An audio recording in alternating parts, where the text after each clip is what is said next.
Assalamu alaikum, my dear students. You are watching the tutors channel, and in this video we will cover the physics for the grade 9 sin textbook board Jamshoro. आज की video के अंदर जो हम बात करेंगे वो unit number 1 physical quantities and the measurement, और इसका जो रिमेनिंग पार्ट है जिसके अंदर हम बात करेंगे डेंसिटी की, तो वो हम चैप्टर टॉपिक आज का कवर करेंगे जो कि है 1.5 डेंसिटी एंड दी वॉल्यूम। इससे पहले वाले टॉपिक के अंदर हमने scientific notation and the prefix पढ़े थे। ये जो है हमारा नेक्स्ट पार्ट है density and the volume. The three common phases और states of matter are solid, liquid and gas. आप सबको पता है कि मैटर की तीन स्टेट्स होती हैं, या तो वो सॉलिड होता है, लिक्विड होता है या गैस होता है। A solid maintain a fix shape. जब हम सॉलिड की बात करते हैं, जब हम सॉलिड को स्टडी कर रहे होते हैं, तो सॉलिड के बारे में क्या चीज़ आती है कि सॉलिड की क्या होती है, अपनी एक स्पेसिफिक शेप होती है सॉलिड की।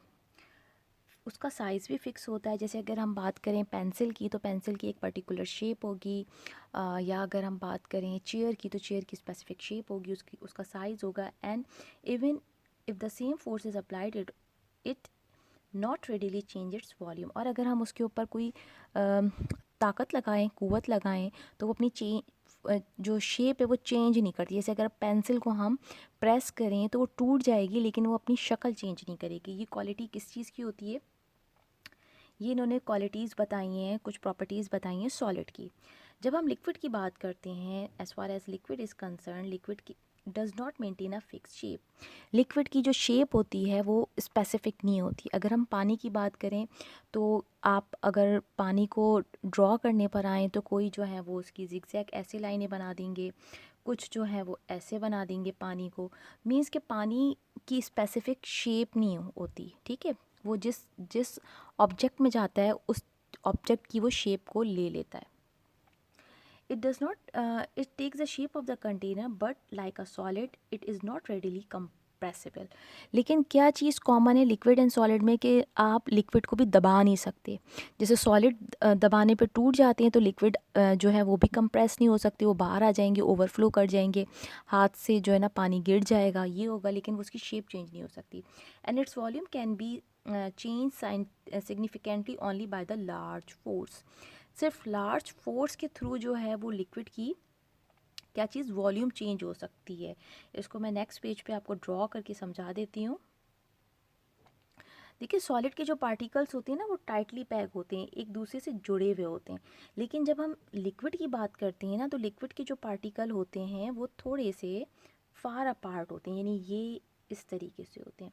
तो हम क्या कर सकते हैं साइंटिफिकली, इनकी जो स्पेस है इसको क्या कर सकते हैं, थोड़ा कम कर सकते हैं। मतलब स्पेस फिर भी रहेगी। यू कैन सी कि यहाँ पे जो है वो स्पेस है, इधर जो है वो स्पेस है, लेकिन क्या हमने उसको थोड़े हद तक कंप्रेस कर सकते हैं। क्लियर हो गई ये वाली चीज़?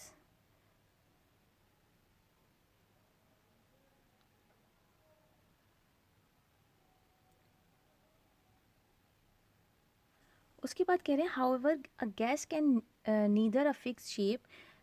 गैस की जो होती है वो फिक्स शेप नहीं होती, नॉर अ फिक्स वॉल्यूम, और उसकी कोई स्पेसिफिक वॉल्यूम भी नहीं होती। It will expand to fill its container. यानी कि वो क्या होती हैं, वो अपने जो कंटेनर होता है, जैसे आपका बॉडी स्प्रे हो गया, परफ्यूम हो गया, वो उस कंटेनर जैसा गैस का सिलेंडर हो गया, तो वो उस कंटेनर की शेप पे फिट हो जाती है। यहाँ पे जो है उन्होंने गैस की प्रॉपर्टीज़ बता दी। Next we have often we have the large weight. हम जब वज़न की बात कर रहे होते हैं, large weight of the wood floating on the surface of the water. अगर हम लार्ज एक लकड़ी के टुकड़े की बात करें, तो वो समंदर के ऊपर क्या कर रहा होता है, तैर रहा होता है। लेकिन एक जो छोटी सी निडल होती है, एक सुई जो होती है, वो क्या करती है, वो पानी में डूब जाती है। क्यों डूब जाती है वो? Needle sinks into the water, we say iron is heavier than the wood. ऐसा क्यों है, जो आयरन का बड़ा पीस है लेकिन वो ऊपर तैर रहा है पानी पर, और एक सुई जो बिल्कुल बारीक सी वो पानी में डूब जाती है। This can not really be true. We should say that iron is denser. Iron क्या है, भारी है, than the wood. Physicists are concerned with the physical quantities, properties of the matter, which may help to define the nature of the matter in terms of mass and the space. यहाँ पे जो है हम density को explore करेंगे कि density जो है वो किस तरीके से किसी ऑब्जेक्ट को भारी बना देती है और किसी ऑब्जेक्ट को जो है वो हल्का बना देती है। जैसे यहाँ पे हमने देखा कि वुड जो है वो आपकी हल्की है, बड़ी है लेकिन हल्की है, और निडल जो है वो छोटी सी है लेकिन वो भारी है। किस तरीके से इसको हम अंडरस्टैंड करेंगे। Next we have measuring the volume. हम वॉल्यूम को मेजर कैसे करते हैं। For the density to be measured for calculated we first need to find the volume of the substance. सबसे पहले हम जो भी चीज़ मेजर कर रहे हैं हमें उस सब्सटेंस का, उस चीज़ का वॉल्यूम पता होना चाहिए। Most of the solid geometrical shapes we have the formula for their volume which is obtained through different parameters such as. आप लोगों ने ज्योमेट्री के अंदर पढ़ा होगा radius, height, depth, width, base, length. But for the irregular object, लेकिन जब हम इरेगुलर ऑब्जेक्ट्स की बात कर रहे होते हैं, जब हमारे ऑब्जेक्ट जो होते हैं वो रेगुलर शेप के नहीं होते, जैसे गैस की कोई शेप नहीं है, लिक्विड की कोई शेप नहीं है, दिस अप्रोच इज़ अनयूजुअल। यानी मीन्स कि हम सॉलिड को तो थ्रू ज्योमेट्रिकल फार्मूलाज कैलकुलेट कर सकते हैं क्योंकि उनकी स्पेसिफिक शेप है, स्क्वायर, रेक्टेंगल, सर्कल, इनको हम क्या कर सकते हैं, कैलकुलेट कर सकते हैं, इनकी मेजरमेंट कर सकते हैं, लेकिन हम लिक्विड्स की नहीं कर सकते। अब the volume of the liquid can be measured with the help of the cylinder and the beaker. तो जो लिक्विड्स होते हैं हम उनको इस सिलेंडर की मदद से क्या कर सकते हैं, मेजर कर सकते हैं, मेजरिंग दी वॉल्यूम। ठीक है, जो सॉलिड की वॉल्यूम किस तरीके से पता चलेगी, डिफरेंट पैरामीटर से पता चल जाएगी, और लिक्विड की थ्रू मेजरिंग सिलेंडर पता चल जाएगी। आप सबके घर में बीकर होंगे, जूसर, ब्लेंडर, ये चीज़ें होंगी, तो उससे हम क्या कर सकते हैं, मेजरमेंट कर सकते हैं। Next we have measuring cylinder. अब हम सिलेंडर को मेजर कैसे करेंगे। जैसे हमने स्केल को रीड करना सीखा था कि किस तरीके से स्केल को करते हैं, फिज़िकल बैलेंस को करते हैं, टाइम को हमने सीखा था, इसी तरीके से मेजरिंग सिलेंडर को किस तरीके से रीड डाउन करते हैं। Measuring cylinder is a glass, शीशे का बना हुआ होता है या फिर प्लास्टिक का होता है, लेकिन ट्रांसपेरेंट होता है। ठीक है, अगर ग्लास है तो वो भी ट्रांसपेरेंट है, प्लास्टिक है तो वो भी ट्रांसपेरेंट है। With the scale graduated in a cubic centimetre और the millimetres it is use to find the volume of the liquid. When a liquid is poured, जब लिक्विड उसके अंदर डाला जाता है, it rises to the certain height in the cylinder. The level of the liquid in the cylinder is noted. जो पानी का जो लेवल है, लिक्विड जो है सिलेंडर में डाला जा रहा है, नोट किया जाएगा, and the volume of the liquid is obtain. और हम क्या मालूम कर लेंगे, उसकी वॉल्यूम को ओब्टेन कर लेंगे। नाउ सी दिस डायग्राम, इस डायग्राम को देखें, इसके अंदर पानी डाला गया। पानी डालने के बाद क्या हुआ कि इसका जो लेवल है वो यहाँ से यहाँ तक राइज हो गया। तो हम क्या करेंगे, इसकी जो वॉल्यूम है उसको मेजर कर लेंगे। नेक्स्ट लास्ट 3 लाइंस देख लें इस पेज की। In order to read the volume correctly, volume को इस करेक्टली कैसे पढ़ना है, we should keep the eye in the level with the bottom of the meniscus of the liquid surface और you learn in previous grade. अब जो important चीज़ बताई गई है वो ये बताई गई है कि जब हम इसके अंदर पानी को डालते हैं तो क्या होता है कि जो हमारी आँखें हैं ना वो कहाँ देख लेती हैं, वो ऊपर की तरफ देख लेती हैं, वो इस साइड पे देख लेंगी।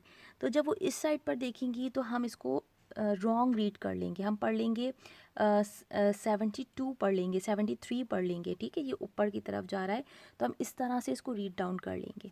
लेकिन इसकी असल जो वॉल्यूम है वो कितनी, असल जो इसकी रियल वॉल्यूम है दैट इज़ 70। कितनी है, 70।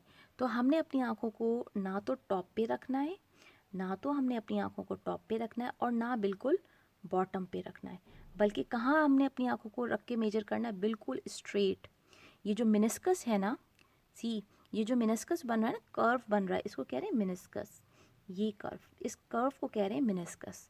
तो इस कर्व की जो बिल्कुल बॉटम लाइन है ना, उसको हम क्या करेंगे, अपनी आँखों को ऐसे रख के और फिर रीड करेंगे। अगर हम टॉप से रीड करेंगे तो हमें पानी का लेवल ज़्यादा नज़र आएगा, और बॉटम से देखेंगे तो कम नज़र आएगा। तो इसलिए हमें कहाँ रखनी है अपनी आइज़, बिल्कुल सेंटर में रखनी है। क्लियर हो गया। Move towards the next page. On the next page we have volume of a liquid. अब वॉल्यूम ऑफ अ लिक्विड को किस तरीके से मेजर करेंगे। अब volume of about a litre, 1 litre की और so can be measured by using the measuring cylinder. ये हम प्रीवियस पेज में हमने रीड किए कि जो लिक्विड्स हैं वो मेजरिंग सिलेंडर के ज़रिए, बीकर्स के ज़रिए हम मेजर कर सकते हैं। When the liquid is poured, जब हम लिक्विड उसके अंदर डालते हैं, to the cylinder the level on the scale give rise the volume, तो क्या होता है कि पानी का लेवल बढ़ना शुरू हो जाता है, जो रीडिंग है वो आपके ऊपर की तरफ जाना शुरू कर देती है। Most measuring cylinder have the scale mark in the millilitre, कुछ जो आपके पास सिलेंडर्स होते हैं उसमें मिलीलीटर में होता है, कुछ में सेंटीमीटर क्यूब होता है। It should be noted that while recording the value from the cylinder the eye should be maintain the level with the value, and angular observation में result a false reading of the volume. Angular reading का मतलब होता है कि top या फिर bottom, तो ये क्या बनाता है, आपका एंगल बनाते हैं। आपने अपनी आंखों को बिल्कुल स्ट्रेट रखना है, लाइक दिस। क्लियर है, यानी कि ये भी रॉन्ग रीडिंग शो करेगी, ये भी रॉन्ग रीडिंग शो करेगी। ये सेम वही चीज़ है जो आपको प्रीवियस पेज में मैंने आपको एक्सप्लेन कर दी है, बस ये चीज़ आपने इंपॉर्टेंट याद रखनी है कि वो मिलीमीटर और क्यूबिक सेंटीमीटर्स के अंदर जो है वो रीडिंग शो कर रहे होते हैं volume of a liquid. Now move towards the second measurement, that is regular object. जब हम रेगुलर ऑब्जेक्ट की बात करते हैं, if an object has a regular shape, जैसे कि square, circle, rectangular, cube, pyramid, कोई भी शेप है, its volume can be calculated, उसकी वॉल्यूम जो है वो हम थ्रू फार्मूला कैलकुलेट कर सकते हैं। जैसे कि volume of a rectangular block is length into width into height, volume of a cylinder is equals to pi radius square into height. तो ये हम फॉर्मूला यूज़ करेंगे, और अगर हमें लेंथ विड्थ हाइट पता है तो हम उसको यूज़ करते हुए क्या मालूम कर लेंगे, वॉल्यूम किसी भी सॉलिड की मालूम कर लेंगे। अगर हमारे पास इरेगुलर ऑब्जेक्ट आ जाए, ऐसा ऑब्जेक्ट जिस ऑब्जेक्ट की कोई शेप ही नहीं है, जिसका कोई नाम ही नहीं है, हम उसको क्या दें। जैसे सपोज़ कीजिए कि अगर इस तरह की कोई टेढ़ी मेढ़ी सी कोई शेप आ जाए, ऐसी कोई शेप आ जाए, तो अब हम इसको क्या नाम देंगे, ये शेप कौन सी है। लेकिन हमें इसकी क्या मालूम करनी है, इसकी वॉल्यूम मालूम करनी है। अब ये एक ऐसा स्टोन ले लें इरेगुलर, तो अब हम इस पर कोई फार्मूला तो नहीं अप्लाई कर सकते। फॉर दैट पर्पस हम क्या करेंगे, एक छोटा सा जो है ना ट्यूब के ज़रिए, जो टेस्ट ट्यूब्स होती हैं उसके ज़रिए हम उस ऑब्जेक्ट को डाल के और मेजर करेंगे। Let me explain you in detail. Now read करते हैं first, irregular solids. For an irregular solid, its volume is calculated by lowering the object in a partially filled measuring cylinder. यानी कि पानी भरेंगे, लेकिन इतना पानी भरेंगे कि उसके अंदर स्पेस रहे उस स्टोन को आने की। ऐसा ना हो कि हम पानी को यहाँ तक भर दें तो जब हम स्टोन डालें तो पानी बाहर आ जाए, ऐसा नहीं। थोड़ी स्पेस छोड़नी है, इतनी स्पेस छोड़नी है कि हम उसकी मेजरमेंट कैलकुलेट कर सकें, उसकी वॉल्यूम हम पता कर सकें। The rise in the level of the volume, अब जो पानी का लेवल बढ़ेगा, जैसे पहले पानी इतना था और अब बाद में स्टोन डालने के बाद कहाँ पर आ गया, इतना ऊपर आ गया। Thus the volume of the irregular solid is calculated by subtracting the original volume of the liquid from the raised volume of the liquid. अब जो ही वॉल्यूम बढ़ गई उसमें से क्या करेंगे, इस वाली वॉल्यूम को माइनस कर देंगे। मैं अभी इसकी रीड करके आपको जो है ना एक्यूरेट रीडिंग बता देती हूँ। देखें, इस ट्यूब के अंदर जो इनिशियल रीडिंग थी वो थी 200, और जब पानी को भर दिया तो कितनी हो गई, 300। तो हम सिंपली क्या करेंगे, 300 में से जब 200 को माइनस कर देंगे तो हमारे पास क्या आ जाएगा, 100। तो ये जो 100 मिलीलीटर है, क्योंकि इसके अंदर देखें ml शो किया हुआ है, ml, तो ये आ जाएगा हमारे पास 100 ml, यानी कि इस स्टोन की जो वॉल्यूम बनेगी ना हमारे पास इरेगुलर रॉक की, वो बनेगी 100 ml। क्लियर हो गई ये वाली चीज़। The total volume is found, और हमें ये जो वॉल्यूम मिली है ये पूरे इरेगुलर सॉलिड की, इस इरेगुलर रॉक की हमें मिल गई। The volume of the solid is measured in a separate experiment and then subtract from the total volume. तो दिस इज़ हाउ हम किसी भी सॉलिड इरेगुलर ऑब्जेक्ट को मेजर कर सकते हैं बहुत आसानी के साथ। Now move towards the next page. अब हमारे पास एक दूसरा टॉपिक है। ये हमने वॉल्यूम को जो है वो समझ लिया, लिक्विड्स की भी समझ लिया, सॉलिड की भी समझ लिया, सॉलिड में रेगुलर की भी समझ लिया, थ्रू फार्मूलाज हम सॉल्व करेंगे, और इरेगुलर का थ्रू दिस एक्सपेरिमेंट कर लेंगे। अब हम आ जाते हैं डेंसिटी। डेंसिटी क्या होती है, वही वुड और निडल वाली जो इन्होंने अभी एक्सप्लेनेशन दी थी कि ऐसा क्यों होता है कि लकड़ी जो होती है वो तैर रही होती है और निडल जो होती है वो डूब जाती है पानी के अंदर जाते ही. Now let's read the term density of a substance is defined as the mass of a substance. वजन, किसी भी चीज़ का वजन per unit volume. It is denoted by the Greek letter rho. इसको हम किससे रिप्रेजेंट करते हैं? रॉ से रिप्रेजेंट करते हैं. आपने पढ़ा होगा क्या कहते हैं साइंस के अंदर डिफरेंट एटम्स होते हैं, डिफरेंट एटम्स का डिफरेंट मास होता है. तो ऐसे ही होता है कि किसी एटम का, जैसे सपोज करें कोई एटम है और इसके अंदर ये कोई यानी कोई एलिमेंट है और ये उसके एटम्स हैं. तो एलिमेंट के जो एटम्स हैं इनका जो मास है सपोज करें कितने ग्राम है? 10 ग्राम से. ठीक है जी. और ये हमारे पास दूसरा एलिमेंट है, और इसके अंदर भी एटम्स है और इस एटम का जो मास है वो है 8 ग्राम. कितने ग्राम? 8 ग्राम. अब ये बताएं कि डेंसिटी किसकी ज़्यादा होगी, 10 ग्राम की या 8 ग्राम की? जब हम इसको 4 से मल्टीप्लाई करेंगे तो हमारे पास क्या आ जाएगा? 40 आ जाएगा हमारे पास. ठीक है. लेकिन जब हम इसको 4 से मल्टीप्लाई करेंगे तो हमारे पास आंसर क्या आएगा? हमारे पास आंसर कम आएगा. तो यहाँ पे हम देखेंगे कि जिस जिस एटम का मास कम होगा तो डेफिनेटली उसकी डेंसिटी भी क्या होगी? कम होगी. क्या होगी? कम होगी. यहाँ पे आप ये देख सकते हो कि मास और आपकी डेंसिटी का जो रिलेशनशिप है वो क्या है? डायरेक्टली प्रोपोर्शनल है. इसको कहते हैं डायरेक्टली प्रोपोर्शनल. जितना ज़्यादा मास होगा उतना ज़्यादा डेंसिटी होगी और जितना कम मास होगा उतनी कम आपकी डेंसिटी होगी. क्लियर हो गई ये वाली चीज़? It is denoted by the Greek letter rho. इसको पढ़ते हैं रॉ और इसको लिखते भी थोड़ा सा जो है ना पी है, लेकिन थोड़ा सा इसका जो स्टाइल है लिखने का बोल्ड है थोड़ा सा. Density is the characteristic property of any pure substance. किसी भी सब्सटेंस की प्योरिटी को चेक करने के लिए यूज़ की जाती है. Objects made from the particular purpose, particularly pure substance such as pure gold can have any size or mass, but density will be the same for each. यानी objects की purity को check करने के लिए भी जो है वो डेंसिटी को यूज़ कर रहे होते हैं. In accordance with the above equation mass of a substance can be expressed as. अगर हमें डेंसिटी गिवन है और वॉल्यूम भी पता है तो हम आसानी के साथ क्या मालूम कर सकते हैं? हम उस ऑब्जेक्ट का क्या मालूम कर सकते हैं? हम मास मालूम कर सके. तो यहाँ पे इन्होंने हमें मास का भी फॉर्मूला दे दिया. और अगर हमें मास पता है और डेंसिटी पता है तो हम फिर क्या कर सकते हैं? हम वॉल्यूम को भी कैलकुलेट कर सकते हैं. किस तरीके से कैलकुलेट कर सकते हैं? ये हम लिखेंगे mass upon rho density is equals to the volume. तो ये हमारे पास किस किस चीज़ का फॉर्मूला आ जाएगा? ये हमारे पास वॉल्यूम का फॉर्मूला आ जाएगा. द ऐसा unit for the density is, ऐसा यूनिट जो हमारी डेंसिटी की है वो है किलोग्राम पर मीटर क्यूब और किलोग्राम पर मीटर क्यूब. ठीक है. ये भी पर मीटर क्यूब है तो इसके ऊपर -3 है तो हम पढ़ेंगे सेम. प्रोनाउंस हम सेम ही करेंगे, kilogram per metre cube. Sometime dense of the substance is in gram. कभी कभार हम उसको ग्राम्स में भी रिप्रेजेंट कर देते हैं और जो पर सेंटीमीटर क्यूब में भी रिप्रेजेंट कर देते हैं. The density of the aluminium is 2.70 gram per centimetre cube which is equals to the 27 kilogram per metre cube. यानी उन्होंने इसको क्या कर दिया? इसको कन्वर्ट करके उन्होंने इसको किलोग्राम में लिख दिया.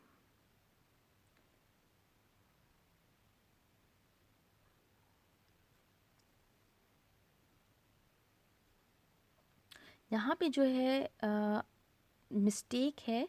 यहाँ पे ये आना था किलोग्राम और यहाँ पे ये आना था आपका ग्राम. ठीक है जी. किलोग्राम छोटा होगा और जब हम ग्राम में कन्वर्ट करेंगे तो ज़्यादा हो जाएगा. ये एक छोटी सी मिस्टेक है, इसको आप अपनी बुक में करेक्ट डाउन कर लीजिएगा. ठीक है. The measuring the density. अब हम डेंसिटी को मेजर किस तरीके से करते हैं? It is to be noted that there are two ways. दो तरीके होते हैं to finding the density of the substance, either by mathematically और एक्सपेरिमेंटली. आप कैलकुलेशन के ज़रिए भी कर सकते हैं और आप इसको experiment by taking the density at 4 degree centigrade as referred which is sometime known as the relative density or the specific gravity. यानी कि 4 डिग्री ऑफ द वाटर को हम क्या कह रहे हैं? रिलेटिव डेंसिटी और स्पेसिफिक ग्रेविटी कह रहे हैं. It has no unit, it has a number whose value is the same, that is density is gram per centimetre cube. तो हमारे पास जो रिलेटिव डेंसिटी है वो आपके पास आ जाएगी density of a substance divided by density of the water. तो हमें क्या पता चल जाएगी, हमें रिलेटिव डेंसिटी पता चल जाएगी।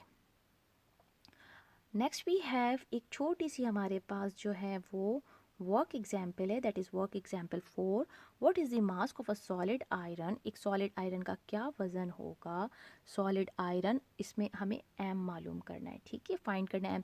Breaking ball of the radius 18 centimetre, it density is 7.8 gram per centimetre cube. अब ग्राम पर सेंटीमीटर को क्यूब को हम किस में कन्वर्ट कर देंगे, इसको मल्टीप्लाई कर देंगे 1000 से, तो हमें किलोग्राम पर मीटर क्यूब मिल जाएगा।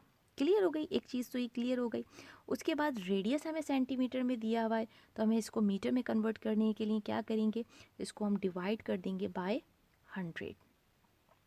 जब हम डिवाइड कर देंगे तो ये हमारे पास आ जाएगा 0.18, जो कि हमें यहाँ पे बताया गया है, ठीक है जी। उसके बाद आ जाएगा the volume of the iron ball is. अब वॉल्यूम, क्योंकि आयरन बॉल है, उसकी वॉल्यूम का ये फार्मूला जो होता है ये स्पेसिफिक है, ये जो फार्मूला मेंशन है ये स्पेसिफिक फार्मूला है। क्या फार्मूला है, V is equals to 4/3 pi R cube.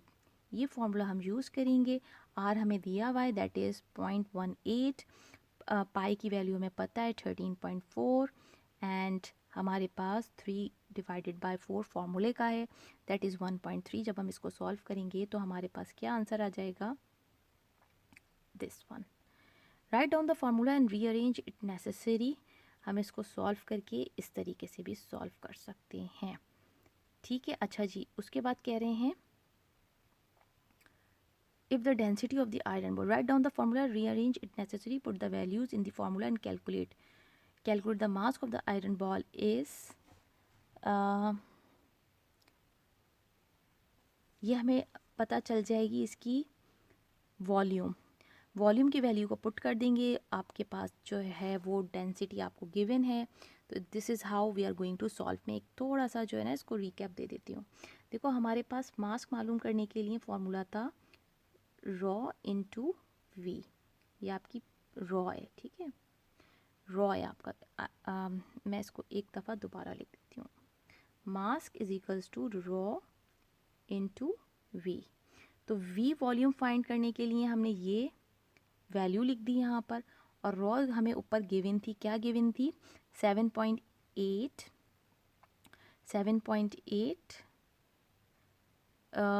इसको हमने मल्टीप्लाई कर दिया था, ये बन जाएगा हमारे पास 7800। क्या बन जाएगा, 7800 बन जाएगा। इसको हम जो है मल्टीप्लाई कर देंगे तो हमारे पास मास क्या आ जाएगा, दिस विल बी आवर मास।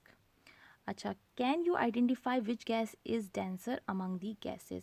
हम किस तरीके से आइडेंटिफाई कर सकते हैं कि कौन सी गैस जो है डेंसर है, थ्रू देयर डेंसिटी। हम उनकी डेंसिटी के ज़रिए मालूम कर सकते हैं। Can you tell how hot air balloon work. Hot air balloon कैसे काम करता है।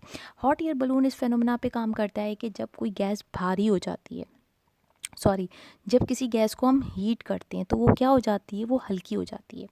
कोई भी गैस जब हम उसको हीट करेंगे तो उसके जो पार्टिकल हैं, काइनेटिक मॉलिक्यूलर थ्योरी के थ्रू वो क्या होंगे, उनके अंदर क्या होगा, उनकी मूवमेंट फास्ट होना शुरू हो जाएगी, वो अपार्ट जाने शुरू हो जाएंगे, और वो क्या होने शुरू हो जाएंगी, जो गैस है वो लाइटर होना शुरू हो जाएगी, क्योंकि उसके पार्टिकल मूव करके इधर उधर होना शुरू हो जाएंगे।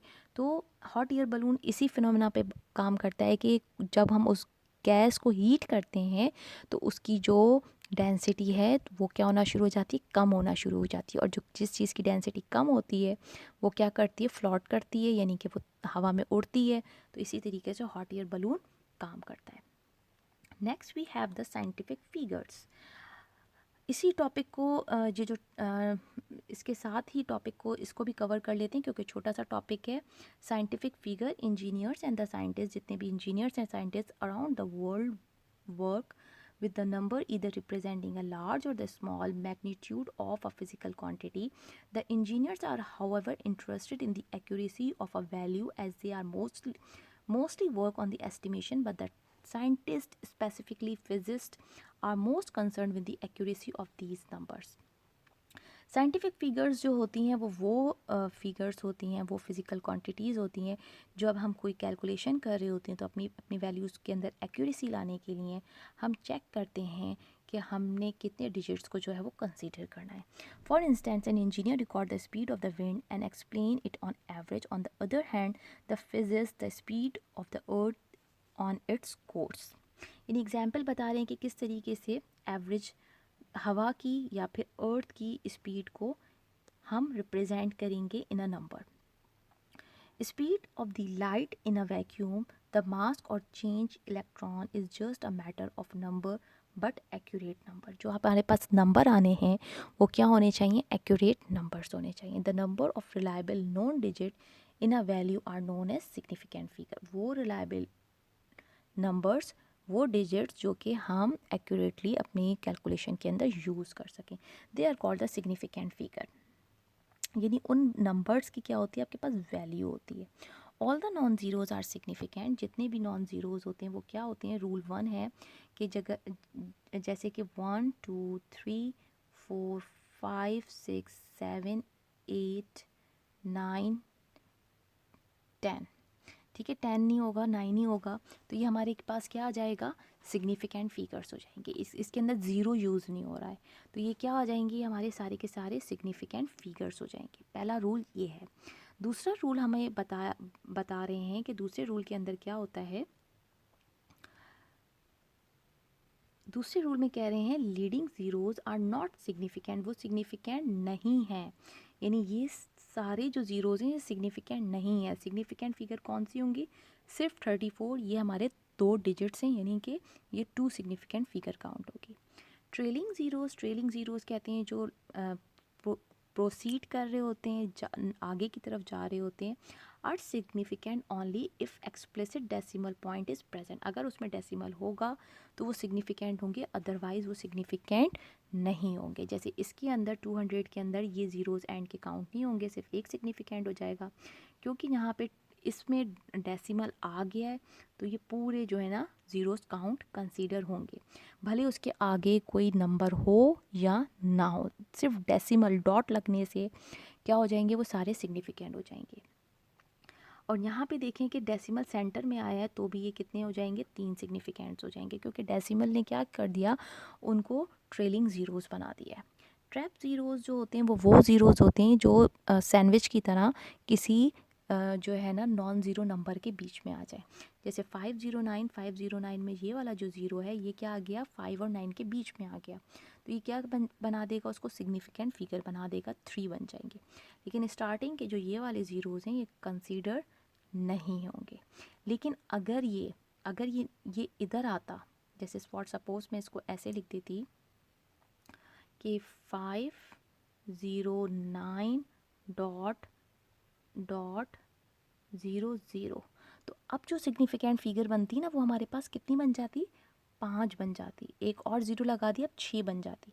लेकिन यहाँ पे क्योंकि ये शुरू में ज़ीरोज़ थे तो कंसीडर नहीं हो रहे, लेकिन यहाँ पे ये एंड में ज़ीरोज़ हैं क्योंकि डेसिमल बीच में आ गया, तो ये कितने सिग्निफिकेंट फिगर बन गई, ये 6 सिग्निफिकेंट फिगर बन गई। उसके बाद जो है एक और इन्होंने एग्जाम्पल दी हुई है, 2045 के पास कितने सिग्निफिकेंट हो जाएंगे, 4 हो जाएंगे। अब इन्होंने एक छोटी सी एग्जाम्पल, अच्छा ये इन्होंने डेंसिटी वाली जो है ना वर्क एग्जाम्पल इन्होंने यहाँ पे इंक्लूड कर दी, ये इन्हें प्रीवियसली टॉपिक से पहले इंक्लूड करनी चाहिए थी, कोई बात नहीं, इसको भी हम गो थ्रू कर लेते हैं। How many significant figure are there in the area of the cylinder whose diameter is 5 centimetre. तो we know the physical quantities and point out the unknown quantities. Diameter of the cylinder कितना है, 5 है, क्योंकि centimetre में है तो इसको metre में कन्वर्ट करने के लिए डिवाइड कर देंगे 100 से हम, तो 0.05 हो जाएगा। रेडियस ऑफ द सिलेंडर, आप सबको पता है रेडियस किस तरीके से होता है, हाफ ऑफ अ डायमीटर होता है, तो डी को डिवाइड कर देंगे 2 से, तो हमारे पास क्या जाएगा, 2.5 इंटू 10⁻⁻²। ठीक है जी, -2 क्यों किया है, क्योंकि हमने इसको कन्वर्ट कर दिया है मीटर के अंदर। ठीक है जी, जब हम इसको डिवाइड कर देंगे तो हमारे पास ये नंबर आ जाएगा। Write down the formula and we arrange it if necessary. अब हमारे पास एरिया मालूम करने के लिए फॉर्मूला क्या है, पाई आर स्क्वायर। ये हमारे पास एरिया मालूम करने का फॉर्मूला है। पाई की वैल्यू हमें पता है 13.2, आर हम रेडियस मालूम कर चुके हैं, दिस हेयर। इसका हम स्क्वायर ले लेंगे तो हमारे पास आंसर क्या आ जाएगा, 0.0019। आप इसको 0.0019 भी कह सकते हो, 0.0019 भी पढ़ सकते हो मीटर स्क्वायर। ठीक हो गया। इसके अंदर कितने सिग्निफिकेंट फिगर्स आ जाएंगे, इसमें 2 सिग्निफिकेंट फिगर्स आ जाएंगे। Put the values in the formula and calculate. Thus the area of the cylinder can be written as 1.9। आप इसको कैसे लिख सकते हो, 1.9। Thus there are the two significant number in the value 1 and 9। ठीक है जी। तो हम इस एरिया को सिग्निफिकेंट फॉर्म में किस तरीके से लिखेंगे, 1.9, क्योंकि ये दो सिग्निफिकेंट फिगर्स बन रहे हैं ना, तो हम इसको कैसे लिख देंगे, 1.9 millimetre square. This is how. यहाँ पे जो है हमारा ऑलमोस्ट चैप्टर कंप्लीट हो गया है। सिर्फ एक छोटा सा हमारा सेल्फ असेसमेंट क्वेश्चन रहता है, determine the number of the significant figure in this number. अब हम सारे चारों रूल्स को फॉलो करते हुए जब हम देखेंगे तो हमें पता चलेगा कि हमारा 6 भी सिग्निफिकेंट है, 0 भी सिग्निफिकेंट है, 2 भी सिग्निफिकेंट है, नेक्स्ट 2 भी 0 0 0। तो टोटल कितने आ जाएंगे, 1 2 3 4 5 6 7। तो हम लिख देंगे 7 सिग्निफिकेंट फिगर। कितनी सिग्निफिकेंट फिगर हैं इसके अंदर हमारे पास टोटल 7 सिग्निफिकेंट फिगर है। नाउ इस चैप्टर का क्विक सा रिव्यू कर लेते हैं। जो समरी है इसको रिव्यू कर लेते हैं। होप सो कि अगर आप लोगों ने प्रीवियस वीडियो नहीं देखी होगी तो एक थोड़ा सा आपको रिकैप मिल जाएगा। पहले हमें बताया गया है कि physics is a branch of science. ये हम डे 1 से पढ़ते आ रहे हैं कि फिज़िक्स साइंस की ब्रांच है which deal with the study of the matter in the composition, properties and interaction with energy. Next कह रहे हैं the branch of physics are classified on the basis of the different areas. जो उनके areas हैं, अगर हम magnet के बारे में बात करें तो मैग्नेटिज्म की बात करेंगे, हीट एंड टेम्परेचर की बात करेंगे तो थर्मोडायनेमिक्स में आ जाएगी वो इसके अंदर। Of the study with the different approaches, जो जिसकी अप्रोच होगी हम उसको उसकी टाइप में रख दिया गया है। There are 2 type of physicist, एक थ्योरी बेस्ड होते हैं जो कि आपको मैथमेटिकली प्रूफ करवा के दे रहे होते हैं, दूसरे होते हैं एक्सपेरिमेंटल जो कि कंक्लूड करते हैं लेबॉर्ट्रीज में जाके एक्सपेरिमेंट कर रहे होते हैं। The physicist define the mathematical relationship between the physical quantities. A physical quantities has the magnitude and a unit। जो physical quantity होती है हम उसे क्या करते हैं, मेजर कर रहे होते हैं। ये बात मैंने आपको प्रीवियस वीडियो में बताई थी कि इमोशंस को हम मेजर नहीं कर सकते, फिजिकल चीज़ों को जो नज़र आ रही हैं चीज़ें हम उनको मेजर कर सकते हैं। The physical quantities are mainly classified into 2। Physical quantities की कितनी टाइप्स हैं, 2 उनकी क्वान्टिटीज़ हैं। एक है आपके पास बेसिक, फंडामेंटल, और दूसरी है आपके पास derived. Base quantities are the length, mass, time, temperature, current, luminous intensity and the amount of a substance. ये आपने अच्छे से 7 नेम्स जो है ना इसको याद कर लेना है। और इसको याद करने की भी एक ट्रिक होती है कि जैसे सपोज करें कि इसका जो फर्स्ट लेटर है ना, आप उसको क्या करें, उसकी एक मिमिक बना लें, जैसे कि METAL, मेटल, और आ जाएगा आपके पास आ गया मास्क, आ गया, नहीं इसका नहीं बन पाएगा, कोई दूसरा बनाते हैं, जैसे LMTTLA, 1 2 3 4 5 6।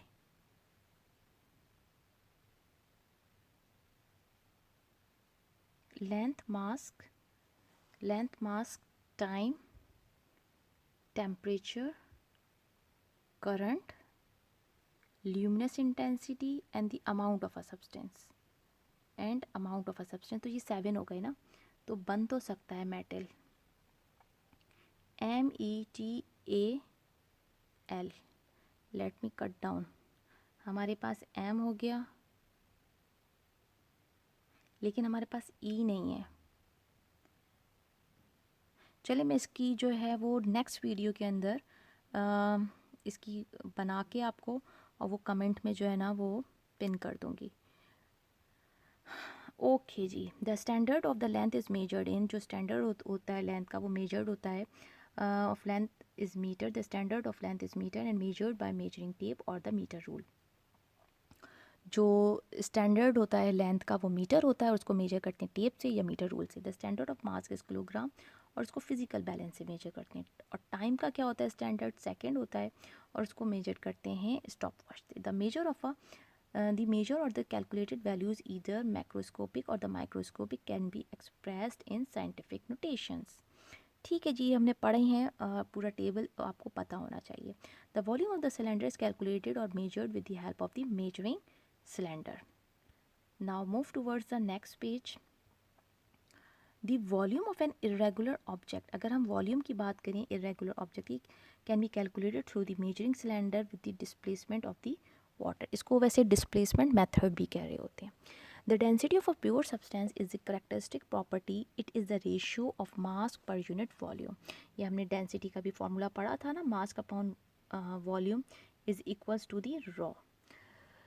Next we have the density of an object can be calculated with the help of the water as reference to the specific gravity known as relative density. Prefix can be used to represent large or the small values of the physical quantities. The most accurate or the reliable number of a value are known as significant figure. तो this is how हमारा यहाँ पे जो है वो chapter and हो जाता है। और इस चैप्टर के एंड होने के साथ साथ हम इस मैप को भी कॉन्सेप्ट मैप को भी स्टडी कर लेते हैं। ठीक है जी, ये हमारे पास बेस क्वांटिटीज़ हो गई, ये ड्राइव्ड हो गई, ये स्केलर क्वांटिटीज़ आ गई, ये वेक्टर। अच्छा जी, जो स्केलर और वेक्टर क्वांटिटीज़ हैं ना, ये आपको नेक्स्ट अपकमिंग जो चैप्टर्स हैं उसके अंदर डिटेल में एक्सप्लेन कर दी जाएंगी। अभी सिर्फ आप इनके नाम देख लो, अभी इस चैप्टर के अंदर इसका इंक्लूड नहीं की गए। फिज़िकल क्वांटिटीज़ के अंदर यहाँ पे जो बताया गया है, इस टेबल को देख लो आप। लेंथ मीटर, मीटर रूलर और द मेजरिंग टेप्स, और इसके अंदर इसके मल्टीपल्स और द सब मल्टीपल्स बताएं कि kilometre, metre, millimetres. Mass kilogram, spring balance, electronic balance, beam balance. Time second, stop watch और इसके मल्टीपल्स बता दिए, मिनट और आवर, सेकंड और मिली सेकंड। और जो किलोग्राम थे उसके मल्टीपल बता दिए, मैट्रिक और द टर्न, किलोग्राम और दी मिलीग्राम। इसी तरीके से लीटर, लीटर का आपको फ्लास्क, बीकर और दी पिपेट। ये एक जो है ना छोटी सी जो होती है वो जैसे आपकी नहीं होती ड्रॉपर की तरह, इस तरीके से होती है, वो लैब के अंदर यूज़ की जाती है। और इसके यूनिट आ जाएंगे लीटर और दी मिलीलीटर। यहाँ पे हमारा चैप्टर जो है वो की एक्सप्लेनेशन ख़त्म हो गई है। नेक्स्ट वीडियो के अंदर जो है हम एक्सरसाइजेस को सॉल्व करेंगे। कोई क्यूरी हो, कोई भी क्वेश्चन हो तो कमेंट में ज़रूर कीजिएगा। अच्छा लगेगा, आप लोगों की लर्निंग जो है वो इसी तरीके से जारी रहे। चैनल को लाइक एंड सब्सक्राइब कर दें। अपना बहुत सारा ख्याल रखें। अल्लाह हाफ़िज़।